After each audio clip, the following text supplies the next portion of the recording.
ஜெய் ஸ்ரீராம். இது வந்து மலைக்கோட்டை மண்டல் வடக்காண்டார் வீதி பிஜேபி சார்பில் கிட்டத்தட்ட 9 இடத்துல இதே மாதிரி 9 இடத்துல அன்னதானம் நடக்குது. ஒரு இடத்துல குறைஞ்சது 500 பேருக்கு கொடுக்குறோம். கிட்டத்தட்ட ஒரு 4000 பேருக்கு இப்போ இந்த ராமர் கோயில் ராமர் பிரதிஷ்டையை முன்னிட்டு 4000 பேருக்கு அன்னதானம் வழங்குகிறோம். இது வந்து பார்த்தீங்கன்னா கிட்டத்தட்ட ஒரு 550 வருஷம் 600 வருஷம் போராட்டம். அது முதல்ல வந்து நம்மளோட ராஜாக்கள்லாம் பெரும் முயற்சிகள் செஞ்சிட்டு இருந்தாங்க. அதுக்கு அப்புறம் 1855 இருந்து இதை வந்து சட்ட போராட்டமாக மாற்றி இன்னைக்கு கிட்டத்தட்ட ஒரு 600 வருஷம் 550 வருஷத்துக்கு அப்புறம் இந்தியாவில் உள்ள அனைத்து மக்களும் என்ன எதிர்பார்க்குறாங்களோ அந்த எதிர்பார்க்கிற விஷயம் இன்னைக்கு நடக்குது. அதாவது ராமர் வந்து இலங்கையிலிருந்து சீதையை மீட்டு அயோத்தி சென்று எப்படி பட்டாபிஷேகத்தை ஏற்றுக்கொண்ட போது அந்த அயோத்தி மக்கள் சந்தோஷமா இருந்தாங்களோ, அதை விட இன்னைக்கு 100 மடங்கு இந்தியா மட்டும் இல்ல, பல நாடுகளை சேர்ந்த நமது மக்கள் அனைவரும் மிகவும் சந்தோஷமாகவும் எழுச்சியுடனும் தங்களோட மனது முழுவதும் ராமராக நிறைந்திருக்கிறார்கள். இது வந்து ஒரு மிகப்பெரிய விஷயம்.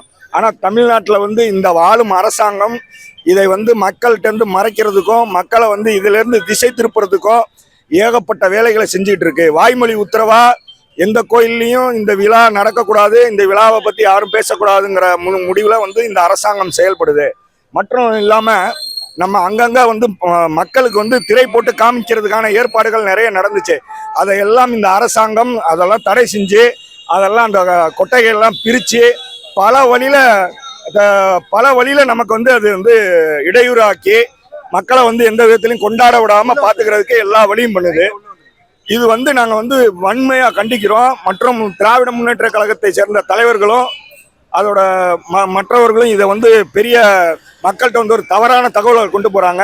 இன்னைக்கு வந்து ராமர் பிரதிஷ்டை, ராமரோட இது வந்து பிரதிஷ்டை தான் பண்ணுறாங்க. ஆனால் அவங்க என்ன பரப்புறாங்கன்னா இது கும்பாபிஷேகம் பண்ணுறாங்க, எப்படி கும்பாபிஷேகம் பண்ணுறாங்கன்னு கேட்குறாங்க. அது தப்பு. நம்ம எடுத்துங்க, ஸ்ரீரங்கத்தையே 3 தடவையாக தான் கும்பாபிஷேகம் பண்ணாங்க. கும்பாபிஷேகம்னா ஒரு இது முடிஞ்சதுக்கு அந்த இதை முதல்ல கும்பாபிஷேகம் பண்ணிட்டு அடுத்தது பண்ணுவாங்க. ஆனால் இங்கே கும்பாபிஷேகம் நடக்கல, ராமர் சிலை பிரதிஷ்டை தான் இன்னைக்கு நடக்குது. அதனால இதை தவறான தகவல்களை திமுக பரப்பி கொண்டே இருக்கிறது. இந்த இந்து மக்களின் உணர்வுகளை வந்து புண்படுத்தி கொண்டே இருக்கிறது.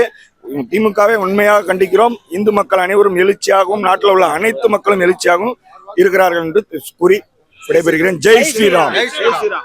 பெரியோர்களே, தாய்மார்களே, நம்முடைய இந்தியா மட்டுமல்லாமல் உலகளாவிய அளவிலே இன்றைக்கு ராமர் கோயில் பிரதிஷ்டை என்பது ஏறத்தாழ பல 100 ஆண்டுகளை கடந்து, பல 100 ஆண்டுகள் என்று சொன்னால் ஏறத்தாழ 600 ஆண்டுகள் கடந்து இன்றைக்கு விழா நாயகனாக நம்முடைய பாரத பிரதமருடைய முழு முயற்சியின் காரணமாக இன்றைக்கு ராமர் அங்கே பிரதிஷ்டை செய்யப்பட இருக்கிறார். இந்த தருணத்திலே இந்தியா முழுவதும் இந்த நிகழ்வானது மிக மகிழ்ச்சியாக பொதுமக்களோடு இந்த பாரதிய ஜனதா கட்சியின் சார்பாக இங்கே கொண்டாடி கொண்டிருக்கிறோம். அதிலும் குறிப்பாக திருச்சி மாவட்டம் மலைக்கோட்டை மண்டல் சார்பாக ஏறத்தாழ 9 இடங்களில் 5000 பேருக்கு மேலாக இந்த சிறப்பான அன்னதானம், சர்க்கரை பொங்கல், தயிர் சாதம், அதே போல சாம்பார், கலவை சாதம் என்று சொல்லக்கூடிய சாம்பார் சாதம், இவை அனைத்தும் பொதுமக்களுக்கு அன்னதானமாக வழங்கப்படுகிறது. காரணம், இன்றைக்கு நடக்கக்கூடிய ராமர் பிரதிஷ்டை என்பது பல 100 ஆண்டுகளை கடந்த சகாப்தமாக இந்துக்களினுடைய மிகப்பெரிய ஒரு வெற்றி விழாவாக இன்று கொண்டாடப்படுகிறது.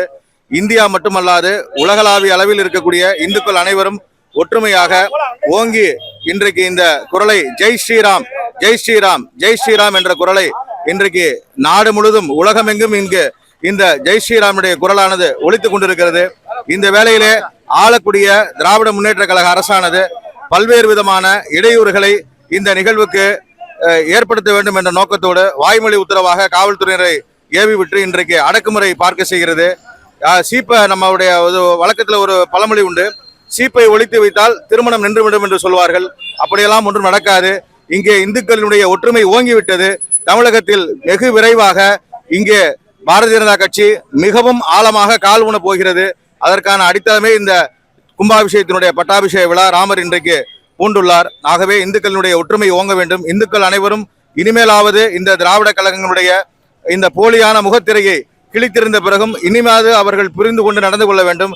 இந்துக்கள் ஒற்றுமையோடு நம்முடைய பாரதிய ஜனதா கட்சிக்கு தொடர்ந்து ஆதரவு நல்கி மீண்டும் இங்கே தாமரையை தமிழகத்திலும் மலரச் செய்து உலகளாவிய அளவில், இந்தியா மட்டுமல்லாமல் உலகளாவிய அளவில் நம்முடைய பாஜகவினுடைய பெருமை புகழ் பெற செய்ய வேண்டும். இந்துக்களின் ஒற்றுமை ஓங்க வேண்டும். இந்துக்களினுடைய உணர்வுகள் மதிக்கப்பட வேண்டும். அதற்கு இந்துக்களை புனிதமாக வணங்கக்கூடிய நம்முடைய பாரத ஜனதா கட்சியினுடைய தலைவராக இருக்கக்கூடிய நரேந்திர மோடிஜி அவர்களை மீண்டும் பிரதமராக தேர்ந்தெடுக்க வேண்டும் என்று பணிவோடு வேண்டிக் கொள்வது மலைக்கோட்டை மண்டல் மோகன்ராஜ் பொருளாளர். நன்றி, வணக்கம்.